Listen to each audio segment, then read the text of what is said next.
আসসালামু আলাইকুম ওয়া রাহমাতুল্লাহি ওয়া বারাকাতুহু। আউযু বিল্লাহি মিনাশ শাইতানির রাজীম। বিসমিল্লাহির রহমানির রহিম। ইনিল হুকমু ইল্লা লিল্লাহ। সাদাকাল্লাহুল আযীম। সম্মানিত উপস্থিতি, নামাজ সন্নিকটে আমাদের বক্তব্যবেশীরা, বক্তব্য সম্পর্কে আমরা সবাই জানি।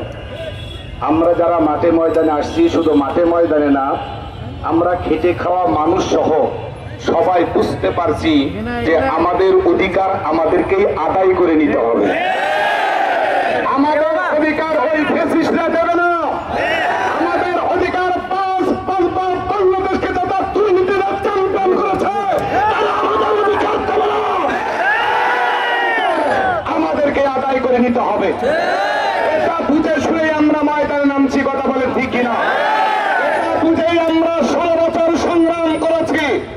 এটা বুঝেই 16 বছর পরে আমরা মনে মনে ভাবছিলাম আমরা খেটে খাওয়া মানুষ। ডাক্তার ইউনূস সাহেব আসছেন, উনি খেটে খাওয়া মানুষকে নিয়ে নাকি কাজ করেন।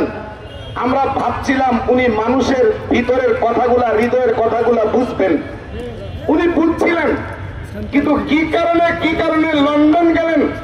লন্ডন থেকে আসার পরেই ওনার বুঝটা লন্ডন মুখী হয়ে গেল। একের পর এক লন্ডন আসার পরে ভাষা শুরু করেছে এই বাংলাদেশের জনগণকে নিয়ে।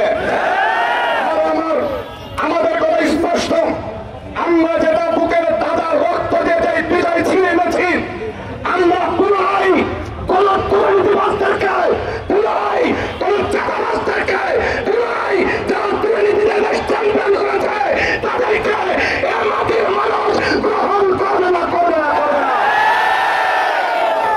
গণভর্তিটা তো ভয় পান কেন? সবই তো বলে আপনাদের। আমি দেখলাম কয়েকদিন আগে, 2 দিন আগে বাংলাদেশের একজন বিখ্যাত নেতা বলছেন যে বাংলাদেশ জামাত ইসলাম জানে যে তারা ভোটে আসলে তাদের আমসালা যাবে, কি বাক্য এই ধরনের, যে এই জন্য তারা ভোট চায় না। এই ধরনের বেয়াদবি বক্তব্য ফ্যাসিস্টের আমলে হয়েছে, এই আমলে আর হবে না। যদি ইসলাম মানবপন্থীরা যদি ভোট নাই পায় তাহলে গণভোট দিতে ভয় পাও কেন?